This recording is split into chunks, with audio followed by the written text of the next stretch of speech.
seja, as pessoas estavam levando o seu curso de vida normalmente.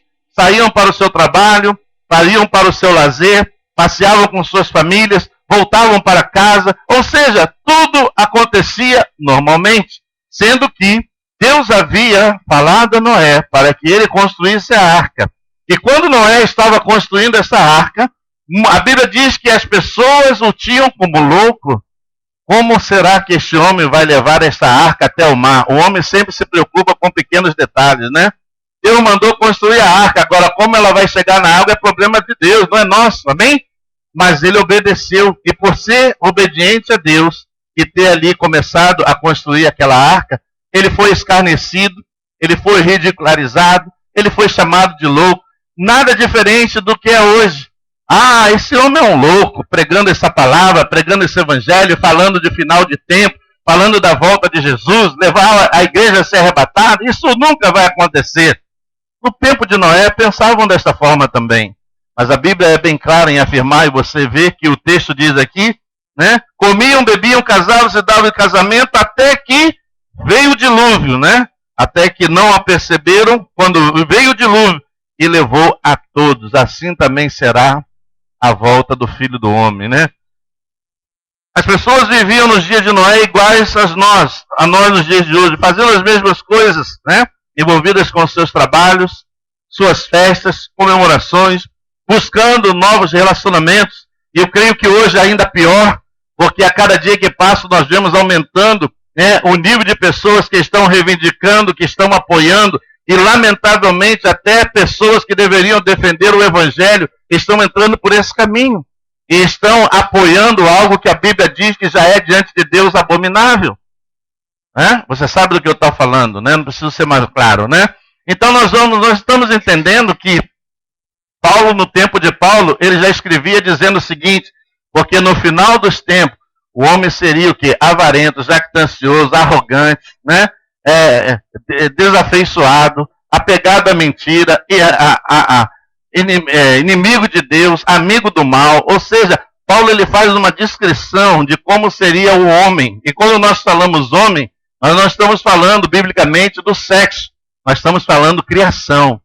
Homem é homem e mulher, é criação. Não é, então essa palavra é para o homem, eu sou mulher, isso comigo não acontece. Não, eu estou falando homem no sentido bíblico que vem a ser o quê? Criação de Deus, não é sexo, ok? Então, Paulo descreve ali uma série de características que identificam as pessoas no dia que nós estamos vivendo, né?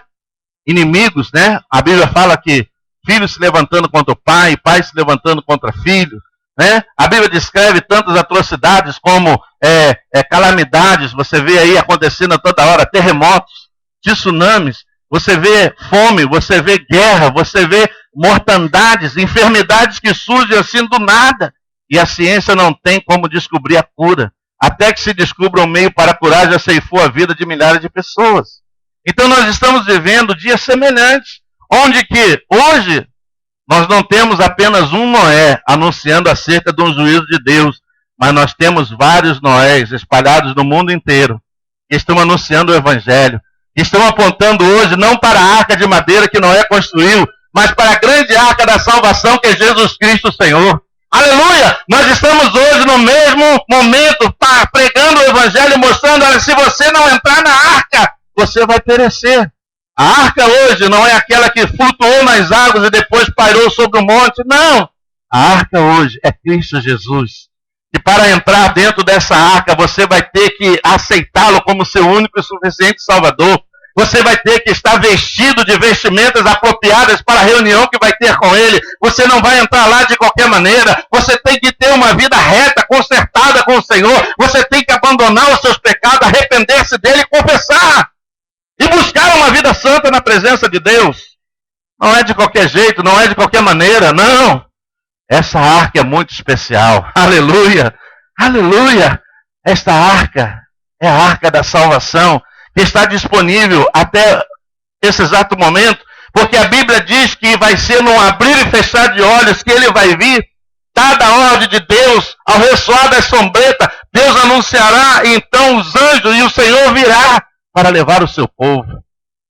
E isso ninguém sabe, nem Jesus sabe, só o Pai sabe a hora exata que isso há de acontecer. E para mim e você, nós temos que estar preparados. Preparados, né? Nós vamos ver nas Escrituras Sagradas que tudo que nós estamos vendo até então não é tribulação, como muitos pensam, porque a Bíblia diz claramente que nunca houve, nem nunca haverá sofrimento tão grande como haverá de acontecer nos 7 anos da grande tribulação. Muitas pessoas pensaram, não, nós estamos já na grande tribulação, Hitler é o anticristo, porque está levando milhões de judeus e botando dentro dos fornos, botando dentro das câmaras de gás, exterminando as pessoas. Não. Princípio de dores, terremotos, né, tsunamis, mortandade, nada disso é tribulação. Por quê? Porque a igreja está na terra. Enquanto a igreja estiver na terra, o anticristo não inicia o seu reinado. E nem tampouco a tribulação começa. Porque nós vimos ontem lá em Apocalipse capítulo 3, versículo 10, que Deus poupou o seu povo desta hora angustiante. Deus poupou a igreja. Então a igreja será poupada nesse momento. Veja porque nos dias de Noé, Deus mandou destruir a terra por esse juízo do dilúvio. Abra comigo a sua Bíblia lá em Gênesis capítulo 6, versículo 5. Gênesis capítulo 6, versículo 5. Vê se não é bem o que nós estamos vivendo nos dias atuais. Gênesis capítulo 6, versículo 5. Gênesis capítulo 6, versículo 5 diz assim: viu o Senhor que a maldade do homem se havia multiplicado na terra, e que era continuamente mal todo desígnio do seu coração. Aleluia! A Bíblia diz aqui claramente para nós que viu o Senhor que a maldade do homem havia se multiplicado na terra, e que era continuamente mal todo desígnio do seu coração. Então, esses eram os dias de Noé. Nada diferente dos dias atuais. Nada. Eu estava vendo essa semana, foi no Repórter, parece, se não me engano. Não me lembro se agora a cena ao certo, mas creio que foi no Repórter na televisão. Eu estava vendo no Rio de Janeiro. Rio de Janeiro. A minha cidade. A minha cidade. E nós estamos vendo que as pessoas estão sendo assaltadas. Agora não mais com armas na mão, como arma de fogo. Não! Estão sendo assaltadas, sabe de que maneira? Vem 4, 5 pivetes, cerca a pessoa e arrancam tudo dela. Relógio, cordão e bolsa e leva tudo. E assim sai andando normalmente. Mostrou um senhor de 50 e tantos anos que tinha um cordão, talvez não era nem legítimo, quem sabe. E o rapaz foi querer tomar o cordão, ele foi tentar reagir, levou 3 facadas. Olha a maldade, a perversidade. Olha como está vivendo o homem nos dias atuais, né? E a gente pôde ver naquela cena que tudo isso acontecendo, e não é de vez em quando, não, é toda hora. Eles marcaram um território, eles ficam agindo naquele lugar o tempo todo, fazendo vítimas atrás de vítimas. E não aparece um policial, não aparece um carro de polícia, não aparece nada. Então, nós estamos vivendo esses dias, irmãos. Dias da maldade, dia da perversidade, dia das pessoas egoístas, né? As pessoas estão cada dia mais esfriando o amor, né? Por multiplicar-se a iniquidade, o amor de muitos se esfriará. O amor entre pai e filho, entre filho e pai, né? O amor entre pessoas da mesma família. E nós vemos que tudo isso tem contribuído para quê? Para um caminho que o homem está indo de mal a pior. E a Bíblia diz que Deus, então, olhando a terra e vendo que a maldade havia se multiplicado no coração do homem, e era mal todo o desígnio do seu coração, Deus decidiu enviar um juízo sobre a face da terra, para começar tudo de novo, né? E agora não será diferente. Deus também haverá de trazer um juízo. Deus também haverá de vir agora para buscar o seu povo, aqueles a quem creram na palavra, creram no Evangelho, reconheceram o sacrifício de Jesus, o aceitaram e o confessaram como seu único e suficiente Salvador. Então, para esses que estão em Cristo, haverá a oportunidade de escaparem desse flagelo que virá sobre a terra. Porque o Senhor promete, quando ele disse aos discípulos, eu irei ao Pai, vos prepararei lugar, e voltarei para vos levar, para onde quer que eu esteja, vós estejais também. Amém? Há uma promessa, mas eu tenho que estar dentro da arca. Eu não posso estar de fora da arca. Não adiantaria nada alguém, como muitos, né? Há pouco tempo lançou um filme aí, né? Feito em Hollywood, chamado Noah. Eu fui até assistir, entrei de gaiato no navio, né? Porque fui assistir pensando que era um filme com uma tese bíblica e nada a ver. Tinha demônio até ajudando Noé a construir a arca. Que coisa tremenda. Teve demônio até que depois foi redimido e foi levado para o céu. Misericórdia. Misericórdia. Hein? Então, é tremendo, né? Então não adianta. Eu posso conhecer Jesus. Eu conheço Jesus que a minha mãe serve. Eu conheço Jesus que meu pai serve. Eu conheço a Bíblia que meu pai tem em casa. E daí? Muito bom, mas não é o bastante. Você tem que ter a marca da promessa em você. Você tem que ter o selo de propriedade exclusiva de Deus. E isso só quem pode botar é Jesus Cristo. Aleluia! Quando você o recebe como seu único Salvador. Amém? Então não adianta. Eu posso saber tudo das Escrituras, conhecer a Bíblia de Gênesis e Apocalipse. Mas se eu não me arrepender, confessar a Jesus e passar por uma transformação de vida por obra do Espírito Santo, isso de nada resolve. De nada, né? Abençoa minha vida em nada, né? Então, hoje nós estamos vivendo da mesma maneira. A situação, né, é que hoje quem é a arca? É Jesus. E ele mesmo trará um juízo sobre a terra. Então, novamente, haverá um juízo sobre a terra. Mas Deus tem nos dado a oportunidade de arrependimento, de confessarmos a Ele. Vamos lá em Mateus 24, voltando lá em Mateus 24, no capítulo 24, versículo de 3 a 8, olha o que diz aí as Escrituras Sagradas. Hoje estamos vivendo a mesma situação dos dias de Noé, onde Jesus, através da sua palavra, tem nos advertido acerca do que virá sobre a terra. Mateus capítulo 24, a partir do versículo 3 até o versículo 8. Olha o que diz aí. No Monte das Oliveiras achava-se Jesus assentado.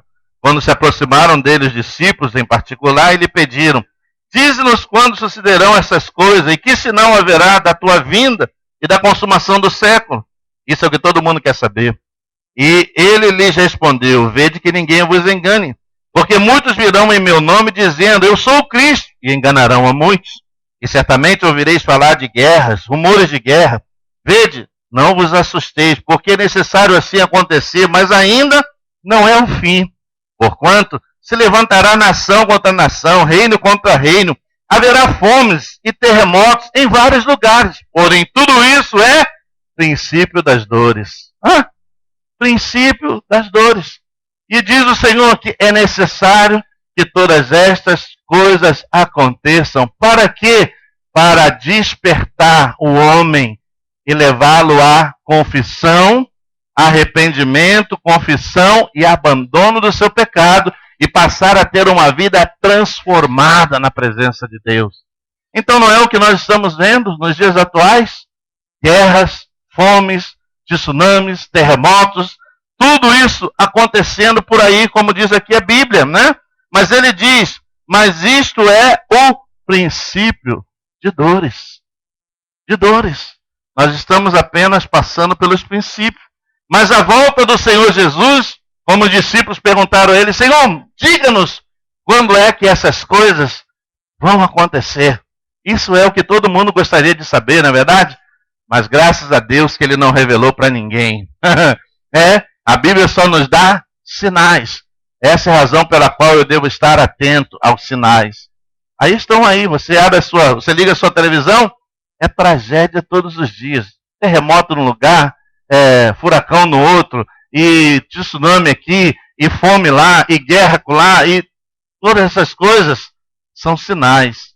É Deus sinalizando para o homem, não para a igreja. Para a igreja também, que a igreja precisa estar percebida, né? Mas principalmente para a humanidade. Mostrando para a humanidade que haverá um juízo novamente sobre a terra. Deus não vai destruir a terra novamente por água de dilúvio, porque ele já prometeu isso.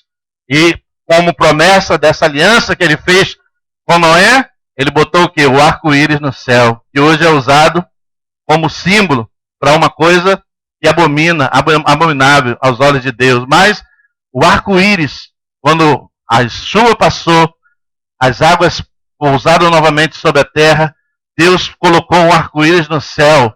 E aquele arco-íris era o símbolo da nova aliança que Deus estava fazendo com o homem, prometendo não mais destruir a terra por água de dilúvio, né?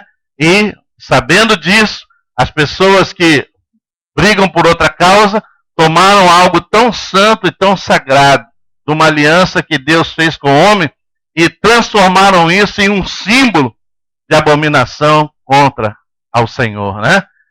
Você sabe do que eu estou falando, né? Então, toda vez que você olhar o arco-íris no céu, né, quando eu era pequeno, alguém dizia para mim, não, é porque está chovendo em tal lugar e o sol batendo lá reflete o arco-íris daqui no céu, com todas essas cores. Não é não, né? O arco-íris é Deus lembrando o homem da promessa que ele fez com Noé, mostrando que ele, Deus, continua sendo fiel naquilo que prometeu. Amém? Então amanhã, quando você vê um arco-íris, você chama o seu filhinho e explica para ele o que é aquilo, né? Porque ele pode entender lá na escola que aquilo é outra coisa. Ele pode entender em qualquer outro lugar que aquilo representa uma outra coisa. Mas você explica para ele o que isso representa biblicamente. E se você for procurar na Bíblia, eu não vou dizer para você onde está, porque você tem que procurar, né? Para você ser motivado a estudar, pesquisa, né? A Bíblia diz que eu e você temos que ser esmiuçadores da palavra, né? Então, bota lá onde fala sobre arco-íris e vai te dar a referência exata da passagem onde Deus põe o arco no céu como um selo de uma nova aliança que ele faz com o homem, né? Então, Deus tem nos dado esses avisos, né? A volta do Senhor Jesus será num abrir e fechar de olhos, será repentina, ninguém sabe, né? Quantas pessoas talvez não gostariam de saber, então eu vou me preparar no último momento, né? Eu vou aproveitar a vida, vou fazer tudo o que me dá na gana, e quando eu já estiver velho, já bem no bagaço, aí eu vou me entregar para Jesus. Vai entregar o pior para ele, então fica com tudo, né? Já que comeu a carne, rói também o osso, ok? Né? Não tem por aí muitos aí que às vezes faz isso, né? Casa e quando a mulher chega lá nos 50, ele troca por 2 de 20. Estou satisfeito com a minha, ó, tá batendo um bolão. Então, né? Isso não funciona, né? Mas Deus ocultou isso ao homem, não o revelou, mas ele dá sinais. E olha o que diz aqui, vamos lá, em 1 Coríntios capítulo 15. Paulo escrevendo aqui sobre o mesmo assunto, em 1 Coríntios capítulo 15. 1 Coríntios capítulo 15, a partir do versículo 50, olha o que diz Paulo aí. 1 Coríntios capítulo 15, versículo 50, Paulo diz assim: a volta do Senhor Jesus, que será repentinamente, ele diz assim, 1 Coríntios 15, versículo 50 a 54, ele diz assim: isto afirma, irmãos, que a carne e o sangue não podem herdar o reino de Deus, nem a corrupção herdar a incorrupção. Eis que vos digo um mistério, nem todos dormiremos, mas transformados seremos todos. No momento, num abrir e fechar de olhos, ao ressoar da última trombeta, a trombeta soará, os mortos ressuscitarão incorruptível e nós seremos transformados. Porque é necessário que este corpo corruptível se revista da incorruptibilidade, e que o corpo mortal se reviste da imortalidade. E quando este corpo corruptível se revestir da incorruptibilidade, e o que é mortal se revestir da imortalidade, então se cumprirá a palavra que está escrita: tragada foi a morte pela vitória. Amém?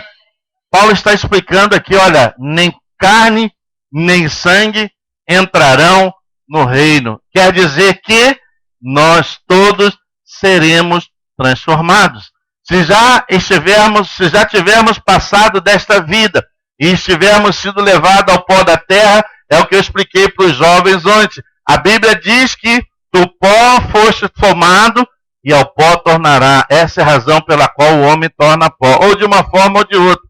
Ou pela decomposição natural, sendo sepultado na terra, ou incinerado no alto forno. Pó, poeira, é o que ele vira, né? Do pó foste formado, foste tirado, ao pé do pó tornará. O espírito é o fôlego de vida, porque Deus, ao formar o homem era uma massa sem movimento, sem vida. E a Bíblia diz que Deus soprou na narina do homem o fôlego de vida. É o espírito de vida. Então, quando há morte, é porque Deus recolhe para ele o espírito que dá vida ao corpo. Amém? E a alma, esta é a que sobrevive. Então, a alma é onde estão todos os nossos sentimentos, emoções e tudo mais. Então, o que acontece? Aqueles que partem no Senhor, aguardam no Senhor, né? Estão aguardando no Senhor. Então, a Bíblia diz que ao ressoar da trombeta e dada a ordem de Deus, o Senhor Jesus virá e estes que já aguardam no Senhor ressuscitarão primeiro em um novo corpo, glorificado, para estar na presença do Senhor. E aqueles que vivos estiverem, como foi dito ontem pelo nosso irmão, Paulo tinha esperança que ele fosse ser transformado, né? Então, aqueles que estiverem vivos no momento serão transformados e também receberão um novo corpo para entrar na presença de Deus. E então, tragada foi a morte pela vitória. Por quê? Porque o homem voltará ao seu estado original de eternidade. Quando Deus criou o homem, Deus não criou o homem para que o homem morresse. Você entenda isso. A morte é consequência do pecado do homem, da desobediência. Amém? Deus não criou o homem para que ele morresse, embora eu creio que até soubesse disso, porque Deus é onisciente, ok? Mas não foi o propósito de Deus. Deus criou o homem para o homem adorar a ele, louvar a ele, glorificar a ele, né? Esta foi a razão que moveu Satanás em tentar tomar para ele a glória e o louvor que era dado ao Senhor. E por isso foi expulso do céu com uma terça parte daqueles que se aliaram a ele, né? Então toda rebelião, toda divisão não provém de Deus, é coisa do diabo. Amém? Não, pastor, vamos dividir para aumentar o reino, né? É o contrário. A Bíblia diz que todo reino ou casa que se divide contra si mesmo, fica ela o quê? Vazia, não subsistirá. Amém? Divisão não é de Deus. Tem muita gente usando muito argumento. Não, pastor, estava muito grande, então foi melhor dividir para abrir em outro lugar. Conversa fiada. Amém? Você quer tomar água? Vai cavar seu poço lá, ok? Tem muita gente aí que se diz pescador de aquário. Pescar em aquário é fácil, né? Tem que lançar a rede em alto mar. Amém? Você sabe o que eu estou falando, né? Você não é boa, né? Você sabe. Então não vem com essa conversa. Não, pastor, melhor dividir porque já está grande demais. Deixa crescer. A obra quem faz crescer é o Espírito Santo de Deus. Nem eu, nem ele, nem ninguém. É Deus quem acrescenta aqueles que vão sendo salvos. Amém? Aleluia. Então, Satanás se rebelou, juntou com ele um grupo de insatisfeitos, porque você tem sempre gente insatisfeita. E foi contra o trono de Deus. E quando chegaram lá, a Bíblia diz que precipitaram abaixo 1/3 dos anjos do céu, junto com ele. Então, isso não é bíblico, né? Não é bíblico. Então, a palavra diz que então nós seremos transformados. Então, haverá uma transformação, haverá uma ressurreição. E aí, então, nós estaremos na presença do Senhor. Devemos estar preocupados com isso? Não. Devemos nos preocupar, sim, em estar pronto e preparado. Amém? Aleluia. Essa deve ser a grande preocupação minha e sua. Estar com a nossa vida em dia. Você lembra do carnê do baú do Silvio Santos? Onde a pessoa era sorteada, mas para receber o prêmio, você está em dia com o cartão, com o carnê do baú. Não, eu não paguei a prestação. Que pena, você perdeu o caminhão. Era um caminhão cheio de móvel que chegava na porta da pessoa. E às vezes uma pessoa necessitada, mas porque não pagou a prestação do baú, né? Ia ver o baú ir embora, né? A vida espiritual é a mesma coisa. Você tem que estar em dia. Amém? E estar em dia com Deus, né? É estar em perfeita aliança e comunhão com Ele. É não deixar que as coisas se acumulem sem serem resolvidas, solucionadas, mas buscar em Deus resolver todas as coisas. Devemos estar preparados. Para quê? Para o grande momento. Porque como nós vimos aqui, Paulo dizendo que será num abrir e fechar de olhos. Jesus, ao ressoar da trombeta, virá e levará com ele a sua igreja. Então eu tenho que estar pronto. Eu não posso estar, como a Bíblia aqui nos mostra, aquelas mulheres que, ainda que estivessem esperando pelo noivo, estavam elas despreparadas. E ao irem e voltar até com o noivo, se fechou a porta e elas ficaram do lado de fora. É o último texto que eu quero ler com você, aí em Mateus, lá em Mateus capítulo 25. Mateus capítulo 25, a partir do versículo 13, olha o que diz aí as Escrituras Sagradas, mostrando que eu e você devemos estar prontos, preparados. A nossa lâmpada deve estar com azeite bem acesa, amém? Mateus capítulo 25, a partir do versículo 1, amém? Mateus 25. Olha o que diz aqui essa passagem. Mateus capítulo 25, a partir do versículo 1, ele diz assim: Então o reino dos céus será semelhante a 10 virgens, que tomando as suas lâmpadas, saíram a encontrar-se com o noivo. 5 dentre elas eram nécias, e 5 prudentes. As nécias não tomaram as suas lâmpadas, as nécias, ao tomarem as suas lâmpadas, não levaram azeite consigo. No entanto, as prudentes, além das lâmpadas, levaram azeite nas vasilhas. E tardando o noivo, foram tomadas de sono e adormeceram. Mas à meia-noite ouviu-se um grito: Eis o noivo, saía ao seu encontro. Então se levantaram todas aquelas virgens e prepararam as suas lâmpadas. E as nécias disseram às prudentes: Dai-nos do vosso azeite, porque as vossas lâmpadas estão se apagando. As nossas lâmpadas estão se apagando. Mas as prudentes responderam: Não, para que não nos falte a nós e a vós outros. Ide antes aos que o vendem e comprai-o. E saindo elas para comprar, chegou o noivo. E eis que as que estavam apercebidas entraram com ele para as bodas e fechou a porta. Mais tarde chegaram as virgens nécias, clamando: Senhor, Senhor, abre-nos a porta. Mas ele respondeu: Em verdade vos digo que não vos conheço. Vigiai, pois, porque não sabeis o dia e nem a hora. Amém? Essa é a razão. Você sabia que quando Deus começou a derramar a chuva sobre a terra, que Noé fechou a porta da arca, Deus selou a porta da arca? Por que Deus selou? Para que Noé não decidisse abrir e dar lugar a embarcar na arca algum atrasado, né? Cuidado com a hora que você chega no culto, hein? Jesus pode vir e você ficar no caminho, ó. É. Acho que eu vou convidar o pastor coreano para vir pregar um dia aqui, ó. Aleluia. Então, essa parábola dessas 10 virgens, ela é bem clara. Por quê? Todas estavam esperando o noivo, mas em condições diferentes. Haviam 5 que estavam prontas, preparadas, aguardando ansiosamente o momento da chegada do noivo. Enquanto que as outras 5 estavam também lá esperando o noivo, mas totalmente despreparadas. Que é isso? É aquela pessoa: ainda tem tempo. Não, Jesus não veio até agora, não é de vir agora, que não sei o que. Você sabe a hora que ele vai vir, né? Se souber, me diga, né?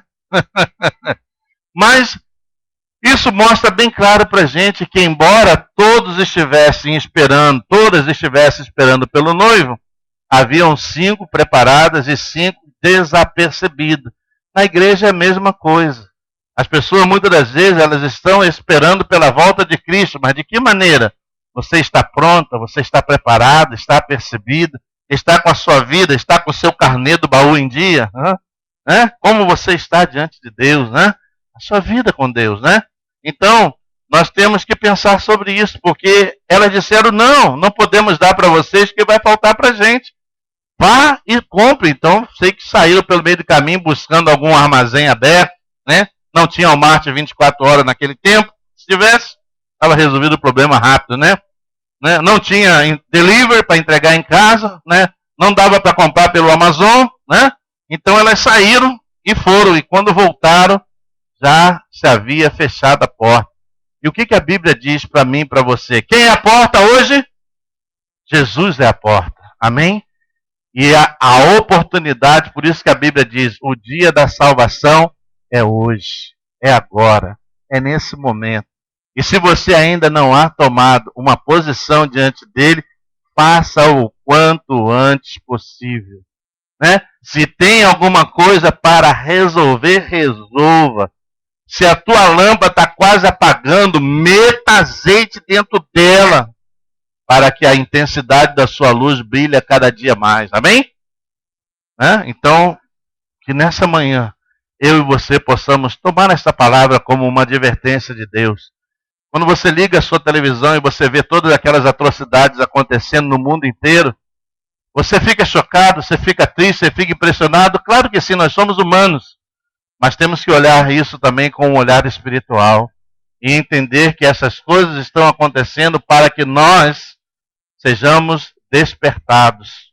E procuremos colocar ao dia a nossa vida com Deus.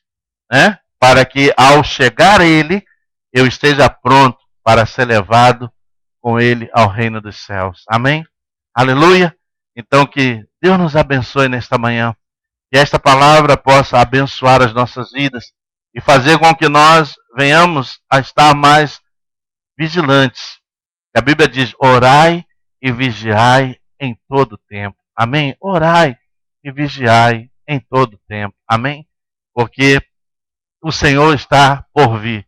Né? O que nós estamos vendo aí são sinais. Né? Sinais. Mas princípio das dores. A grande tribulação não começou, porque a igreja está aqui. Amém?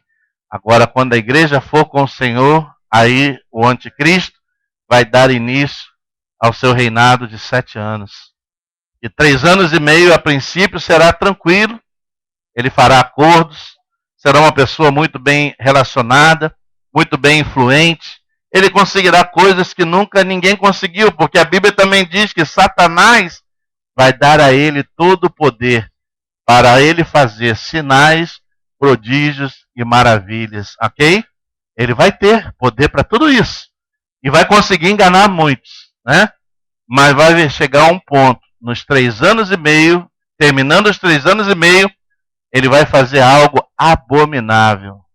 E aí, então, essa adoração que antes era algo espontâneo, vai passar a ser algo imposto por ele. E é aí que vai intensificar tantas coisas que vão decidir sobre a face da terra. Mas, como nós não vamos estar aqui, não vamos nos preocupar com isso. Amém? Vamos estar prontos para ir com o Senhor. Aleluia! Vamos orar nesta manhã. Por isso Paulo diz, examine o homem a si mesmo, né? Falta um autoexame de você nesta manhã. Como está a sua vida com Deus? Como está a sua relação? Você já é um salvo, remido em Jesus Cristo? Você já tem o seu nome acrescido ao livro da vida? Se não tem, faça o quanto antes. Se você tem algo a resolver, resolva. Se o azeite está acabando, compre mais, ponha mais, busque mais de Deus. E aí Ele vai derramar esse azeite sobre você. Pai, nós queremos dar-te graça pela tua palavra ministrada ao nosso coração nesta manhã. Eu sei que, Senhor, lamentavelmente, enquanto muitos lugares, nesse momento, existem líderes que estão enganando, que estão mentindo, que estão aproveitando a fragilidade, a inocência das pessoas para enganá-las, prometendo a elas coisas que elas nunca haverão de alcançar. Nós estamos aqui, Senhor, pregando o teu evangelho genuíno.